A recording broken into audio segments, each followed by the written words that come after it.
జీవితంలో ఏవేవో ప్రాబ్లమ్స్ వస్తుంటాయి. వాటి గురించి ఆలోచిస్తూ మీరు డల్ అయిపోతారు. మీ చుట్టూ ఉన్నాళ్ళు ఏంటి అలా ఉన్నావు, ఏదైనా ప్రాబ్లమ్స్ ఉంటే మాకు చెప్పొచ్చు కదా అంటారు. దయచేసి చెప్పకండి.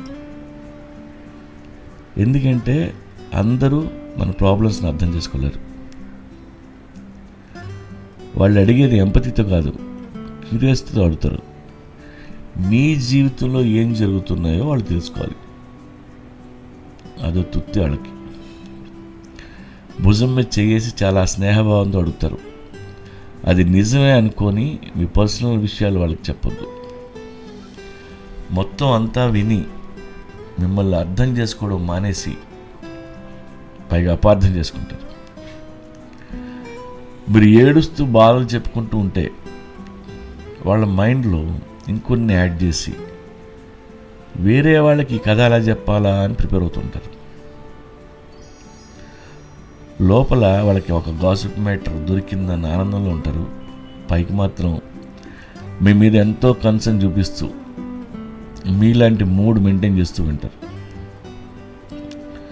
వాడు మీకు హెల్ప్ చేయకపోగా మీ కథ ఊరంతా చెప్తాడు. ఇక్కడ అందరికీ ప్రాబ్లమ్స్ ఉన్నాయి.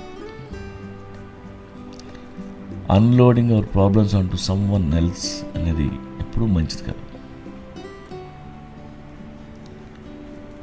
కాంప్లెక్స్ ప్రాబ్లంని ఎక్స్ప్లెయిన్ చేస్తున్నప్పుడు అవతల వాళ్ళలో కూడా ఒక ఎమోషనల్ ఎఫర్ట్ కావాలి.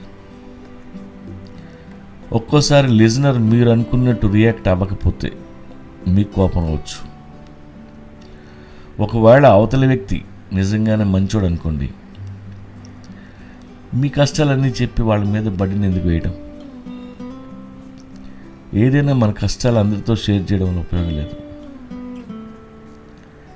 మిస్ఇంటర్ప్రిటేషను లేదా గాసిప్ అవుతాయి. మీ ప్రాబ్లమ్స్ మీరే సాల్వ్ చేసుకోవడం వల్ల మీ ఎమోషనల్ స్ట్రెంగ్త్ పెరుగుతుంది.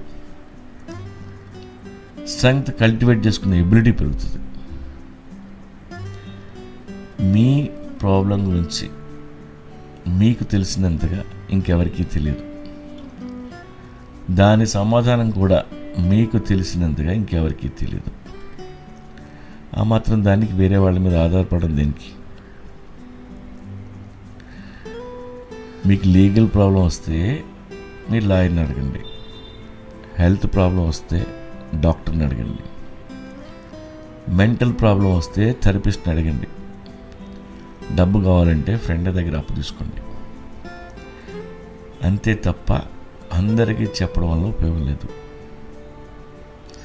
మన చుట్టూ ఉన్నాళ్లే కాదు, మనం కూడా చాలాసార్లు అవతల వాళ్ళ సమస్యల్ని కదలగానే వింటాం. వాళ్ళకి ఎలాంటి సహాయం చేయం.